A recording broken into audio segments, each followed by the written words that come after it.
Hello everyone, welcome back to biology world with Abhishek sir. तो हमारा NEET का series चालू हो चुका है। ये हमारा सेकंड लेक्चर है। जिस भी बच्चे ने फर्स्ट लेक्चर नहीं देखा है वो जाकर फर्स्ट लेक्चर देख सकता है। और हम ये पूरे सीरीज में 11th और 12th नीट का पोर्शन कवर करने वाले हैं। तो आप सब्सक्राइब कर लीजिए और नोटिफिकेशन ऑन कर लीजिए कि आपको यहाँ पर अपडेट मिलता रहे। आप मुझे इंस्टाग्राम पे भी फॉलो कर सकते हैं, bio_loggy_world_। मैं नीचे लिंक दे दूंगा डिस्क्रिप्शन में, आप वहां से फॉलो कर सकते हैं। तो स्टार्ट करते हैं हम सेकंड लेक्चर, ज्यादा वेस्ट नहीं करते हैं टाइम। सबसे पहले आज के लेक्चर में हम पढ़ने क्या वाले, तो जैसा कि आपको थंबनेल में दिख रहा होगा सेकंड लेक्चर है। हम पढ़ने वाले एनसीईआरटी की लाइन बाय लाइन के साथ हम जा रहे हैं। एनसीईआरटी का हमारा इंट्रोडक्शन हो चुका था, डिस्कवरी हो चुका था, सेल थियरी क्या क्या पढ़ा था हमने वो आपको याद होना चाहिए। इंट्रोडक्शन में 3 पॉइंट था। एनसीईआरटी जिस बच्चे ने पढ़ा होगा उसको याद होगा। डिस्कवरी में हमने पढ़ा who discovered the dead cell, तो किसने डिस्कवर किया था? Robert Hooke. Who discovered the living cell, किसने डिस्कवर किया था? Anton von Leeuwenhoek. Who discovered the nucleus, किसने न्यूक्लियस डिस्कवर किया था? Robert Brown. तो ये हो गया डिस्कवरी ऑफ सेल। फिर हमने पढ़ा सेल थियरी। सेल थियरी किसने दिया था? मैथियस क्लेडेन एंड थियोडोर श्वान। मैथियस क्लेडेन 1838 में जर्मन बोटानिस्ट थे, प्लांट पे काम किया और उन्होंने बोला plant bodies are made up of cell and they form tissues. Theodor Schwann 1839, he was a zoologist and German zoologist. NCERT में करेक्शन हुआ है, पहले ब्रिटिश जूओलॉजिस्ट लिखा हुआ था, तो जर्मन जूओलॉजिस्ट थे। उन्होंने एनिमल सेल पे काम किया, बोला एनिमल सेल के बाहर आउटर लेयर होती है जिसको प्लाज्मा मेम्ब्रेन नाम दिया। सेल वॉल सिर्फ और सिर्फ प्लांट सेल का यूनिक कैरेक्टर है, ये उन्होंने बताया। और उन्होंने हाइपोथेसाइज किया कि प्लांट बॉडीज और एनिमल बॉडीज सेल और सेल के प्रोडक्ट से बने हुए। लेकिन ये थ्योरी ये नहीं बता पाई नए सेल बनते कैसे हैं, तो वो रुडोल्फ वर्चॉव साहब ने उसकी थ्योरी दी, ओमनी सेलुला ई सेलुला। ठीक है, तो यहां पर हमने सेल थ्योरी पढ़ा। तो ये हमारा हो गया introduction, discovery and cell theory, ये 3 हमने टॉपिक पढ़ लिया है। हम आज क्या पढ़ने वाले ये ध्यान से सुनो। आज का लेक्चर अटेंड करने के बाद आपको ये समझ में आ जाएगा। मान लो मैं अगर माइक्रोस्कोप में आपको सेल दे रहा हूं और आपको पूछ रहा हूं कौन सा सेल है, तो आप ये पहचान पाओगे कि वो प्रोकैरियोटिक सेल है या यूकैरियोटिक सेल है। दोनों क्या है हम समझेंगे आज। तो आज के लेक्चर में हम सेल का ओवरव्यू पढ़ेंगे। ओवरव्यू ऑफ सेल आपके एनसीईआरटी का ही टॉपिक है, जिसमें सेल को साइज और शेप के बेसिस पे समझेंगे। और दूसरा हम पढ़ेंगे प्रोकैरियोटिक, तो cell size and shape and prokaryotic cell, जैसा कि थंबनेल में हमने दिया हुआ है वही चीजें हम यहां पर पढ़ने वाले हैं। ओके, तो शुरू करते हैं हम आगे। तो what we are going to learn today, so we are going to learn today cell size, overview of cell. तो हम सेल साइज और शेप पढ़ेंगे और प्रोकैरियोटिक सेल का जस्ट इंट्रोडक्शन पढ़ेंगे। लेक्चर 3 में हम पढ़ने वाले हैं कि वहां पर प्रोकैरियोटिक सेल कैसा होता है, तो पूरा प्रोकैरियोटिक सेल के ऊपर लेक्चर होगा। मेरा सवाल आपसे है, क्या दुनिया के सभी सेल का साइज और शेप सेम है क्या? फिर से सोच लो, क्या दुनिया के सभी सेल का साइज और शेप सेम है? मतलब मैं स्किन सेल निकाल के देख रहा हूं, आइस का सेल निकाल कर देख रहा हूं, लंग्स का सेल निकाल कर देख रहा हूं, लीवर का सेल निकाल कर माइक्रोस्कोप में देख रहा हूं, तो क्या सभी सेल का साइज और शेप सेम है? जी बिल्कुल नहीं, बिल्कुल नहीं। सेम है क्या? नहीं है। तो दुनिया के सभी सेल का साइज और शेप क्या है? अलग अलग। लेकिन टच वुड, अपनी किस्मत बहुत अच्छी है कि अंदर का जो मटेरियल है लगभग सब में सेम। अगर ऐसा होता कि भाई सभी सेल अलग होते, लंग्स का सेल अलग होता, लीवर का सेल अलग होता, अंदर के कंटेंट भी अलग होते, तो आज हमें 10 चैप्टर और पढ़ने पड़ते। तो साइज और शेप के बेसिस में अगर मैं बात करूं तो आपको ये फैक्ट बेस्ड यहां से याद करना पड़ेगा, साइज और शेप्स जितने भी दिए हुए हैं एनसीईआरटी में। तो हम शुरू करते हैं सबसे पहले साइज के बेसिस पे। तो अगर मैं साइज के बेसिस में बात करूं तो दुनिया का सबसे छोटा सेल, तो दुनिया का सबसे छोटा सेल है माइकोप्लाज्मा। कौन सा है? माइकोप्लाज्मा। उसका साइज आपको याद करना है। अब माइकोप्लाज्मा से भी छोटी छोटी चीजें एनसीईआरटी में दी है, जैसे कि अगर मैं बात करूं वायरस का साइज, तो वायरस का साइज है हमारा 0.02 टू 0.2 माइक्रोमीटर। तो कितना साइज है हमारा वायरस का? सबसे छोटा अगर मैं बात करूं वायरस। लेकिन अगर मैं वायरस की बात करूं तो वायरस जो है वो लिविंग नहीं होता, इसलिए स्मॉलेस्ट सेल हम वायरस को नहीं बोल सकते। फिर आपका पीपीएलओ, प्लूरोनिमोनिया लाइक ऑर्गेनिज्म, ये माइकोप्लाज्मा का ही एग्जाम्पल है। इसका साइज है 0.1 माइक्रोमीटर।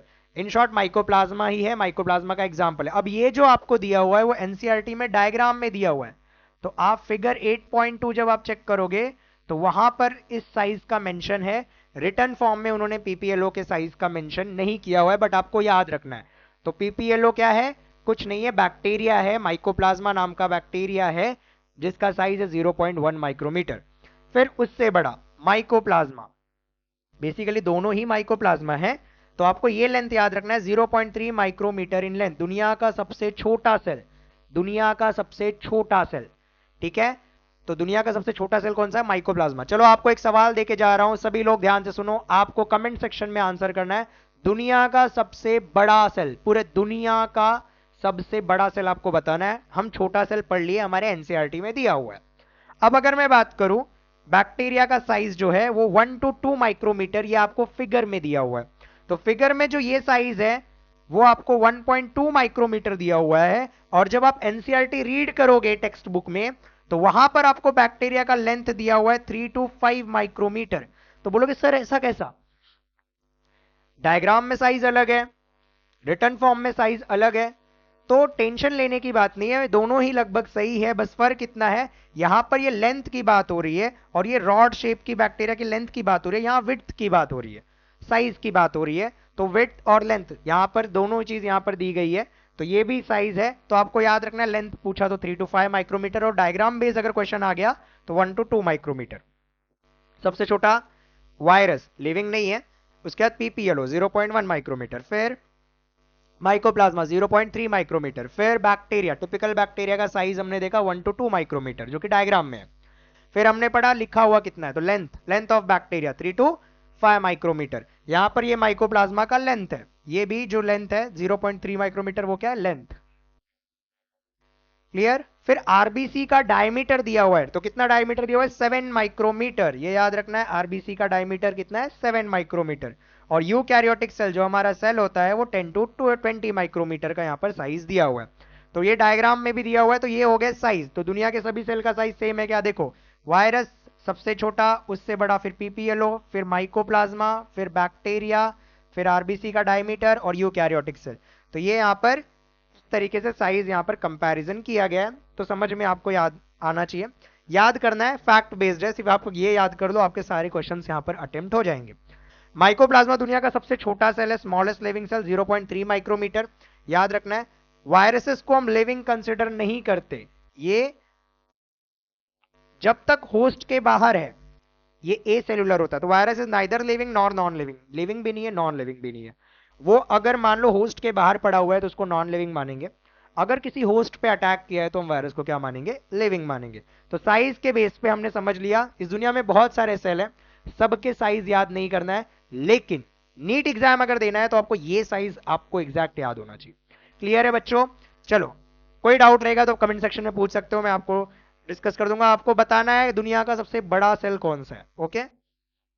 अब हम समझते हैं शेप, क्या दुनिया के सभी सेल के शेप सेम है, जी नहीं, सभी सेल का शेप अलग अलग है, ओके।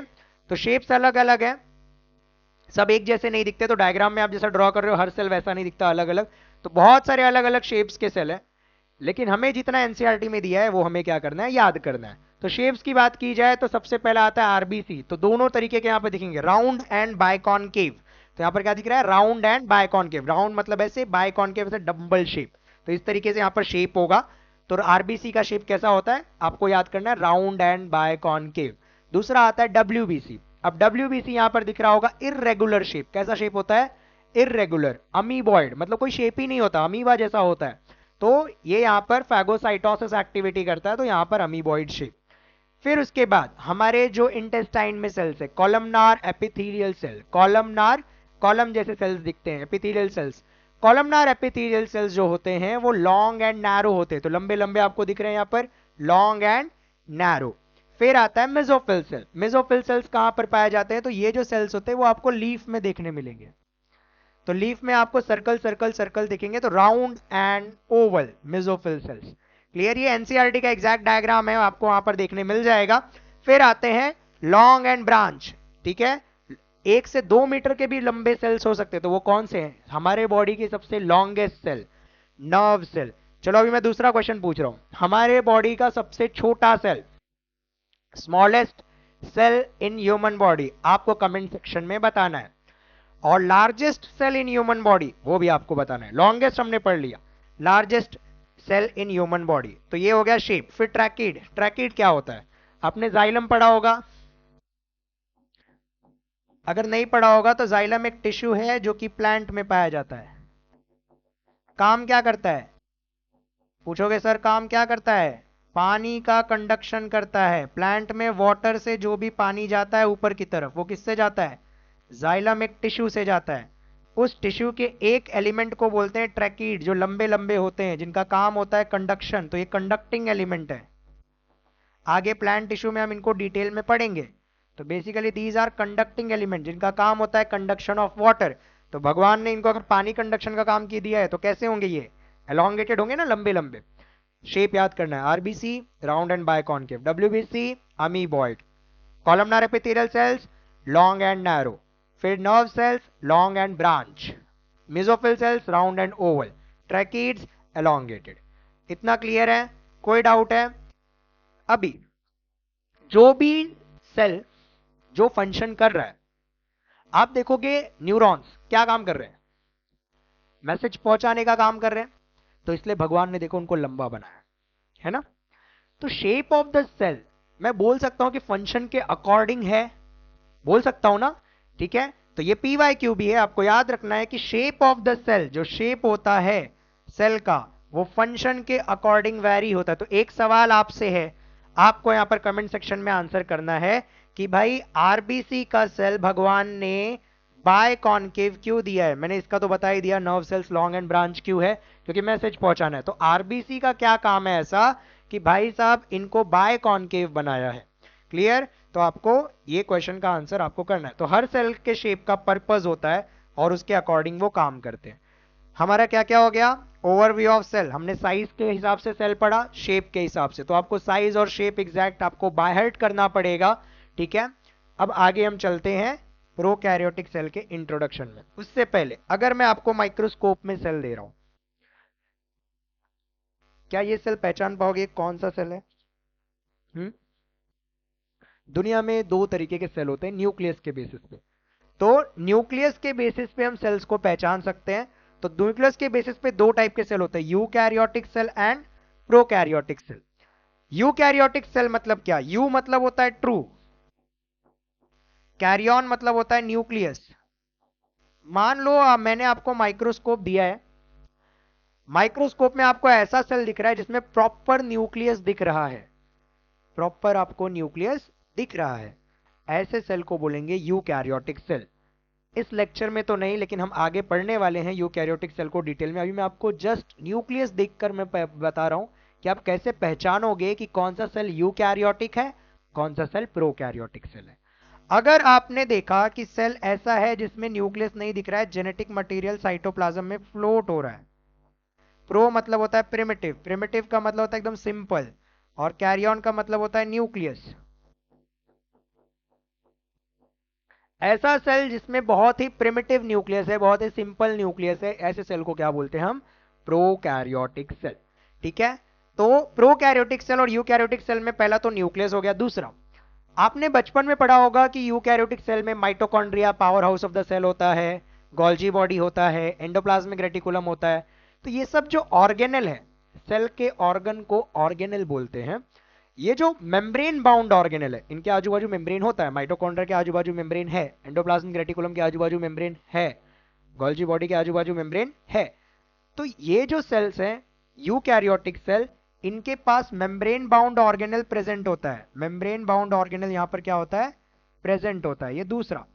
प्रोकैरियोटिक सेल के पास मेम्ब्रेन बाउंड ऑर्गेनल एब्सेंट होता है। तो यहां पर मेम्ब्रेन बाउंड ऑर्गेनल एब्सेंट होंगे, मतलब आपको endoplasmic reticulum, Golgi body, mitochondria ये सब दिखने वाले नहीं है, और इनके पास न्यूक्लियस भी नहीं होता। तो दो ये एक इंपॉर्टेंट चीज हो गया। तो हम प्रोकैरियोटिक सेल का आज सिर्फ इंट्रोडक्शन पढ़ने वाले हैं, डिटेल में हम पढ़ने वाले हैं अगले लेक्चर में। तो चलो हम देखते हैं प्रोकैरियोटिक सेल को। दिख रहा है आपको ये सेल? तो जो प्रोकैरियोटिक सेल होता है, पहले तो नाम में आंसर है, इनमें क्या होता है, जो न्यूक्लियस होता है वो कैसा होता है? Primitive nucleus. कैसा न्यूक्लियस होता है? प्रिमिटिव। तो प्रिमिटिव न्यूक्लियस मतलब इनका जेनेटिक मटेरियल जो होता है वो साइटोप्लाज्म में फ्लोट करता है। ओके, तो साइटोप्लाज्म में दिख रहा है जेनेटिक मटेरियल फ्लोट कर रहा है। दिख रहा है ना, इसको बोलते हैं न्यूक्लियोइड। तो न्यूक्लियोइड का मतलब होता है नेकेड डीएनए। प्रो मतलब प्रिमिटिव, कैरियन मतलब न्यूक्लियस, मतलब कैसा डीएनए है इनके पास, नेकेड डीएनए। और नेकेड डीएनए को ही हम क्या बोलते हैं, न्यूक्लियोइड। क्या इतना समझा, न्यूक्लियोइड समझा। तो न्यूक्लियोइड यूकैरियोटिक में पाया जाएगा या प्रोकैरियोटिक में पाया जाएगा, सिंपल, प्रोकैरियोटिक में। न्यूक्लियोइड का मतलब ऐसा डीएनए जो साइटोप्लाज्म में फ्लोट हो रहा है। फिर नेक्स्ट, इनके पास क्या नहीं होता, membrane bound organelle. Membrane bound organelle, अच्छा फुल फॉर्म में लिख दूं मैं, ठीक है चलो मैं फुल फॉर्म में लिख देता हूं। तो यहां पर membrane bound organelles are absent. ये दो खास बात है इनकी। क्या यहां तक समझा, सिंपल, आपको न्यूक्लियस देखना है, जेनेटिक मटेरियल साइटोप्लाज्म में फ्लोट हो रहा है, और इनमें मेम्ब्रेन बाउंड ऑर्गेनल्स क्या होंगे, एब्सेंट होंगे। अब यहां पर जो होगा, अगर मैं बात करूं, ये जो सेल होते हैं बहुत छोटे होते हैं, स्मॉलर इन साइज।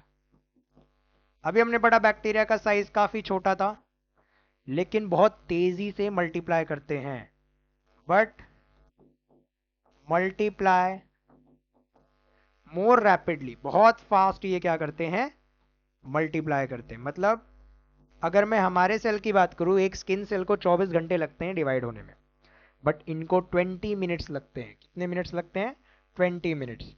तो ये हो गया, बहुत सारे बहुत छोटे होते हैं और ये 20 मिनट्स में डिवाइड होते हैं। इनके पास क्या होता है, अपना डीएनए तो होता ही है, अपने डीएनए के अलावा एक extra chromosomal double stranded circular DNA होता है, जिसको बोलते हैं प्लाज्मिड। क्या बोलते हैं, प्लाज्मिड।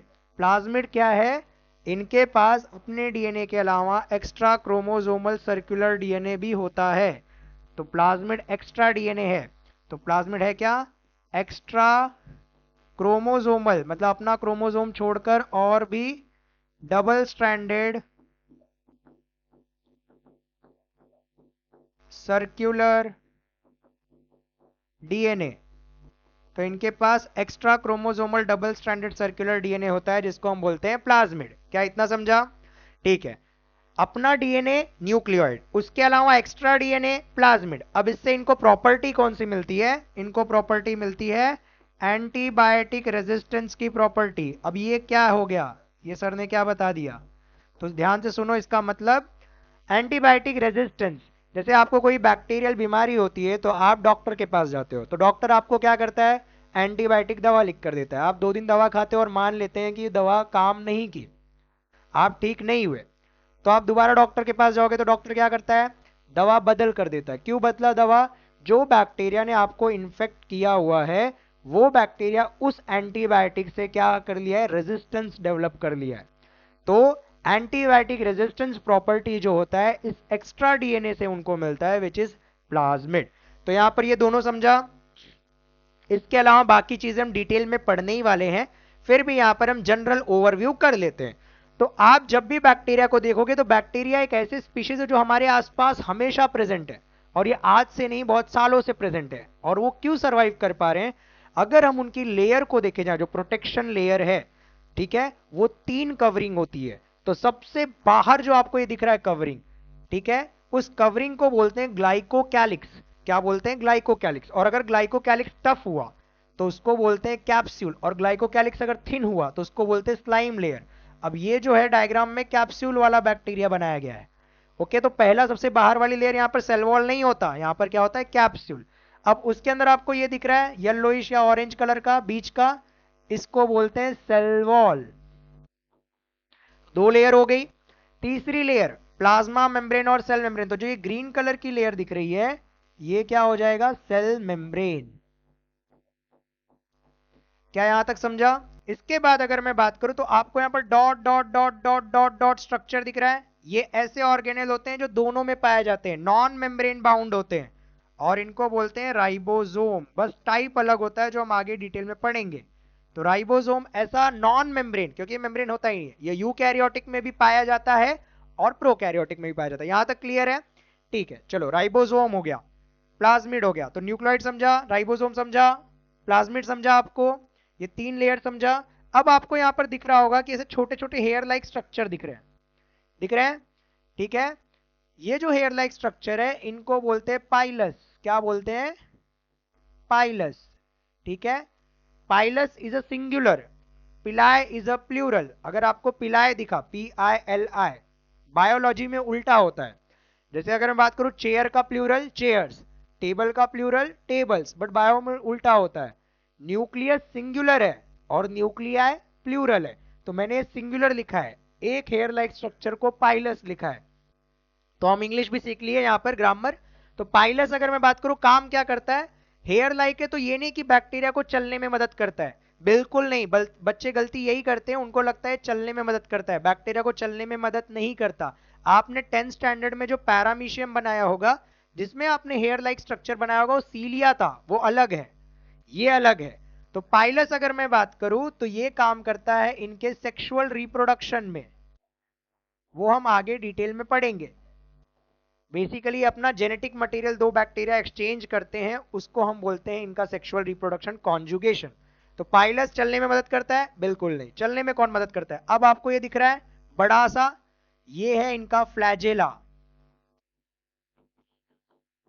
तो जैसे हमारे पास पैर हैं, हमारे पास क्या है? पैर हैं, वैसे इनके पास क्या होता है? फ्लैजेला होता है, जिससे ये चलते हैं। तो जिस बैक्टीरिया के पास फ्लैजेला होगा वो चल सकता है, मोटाइल होगा।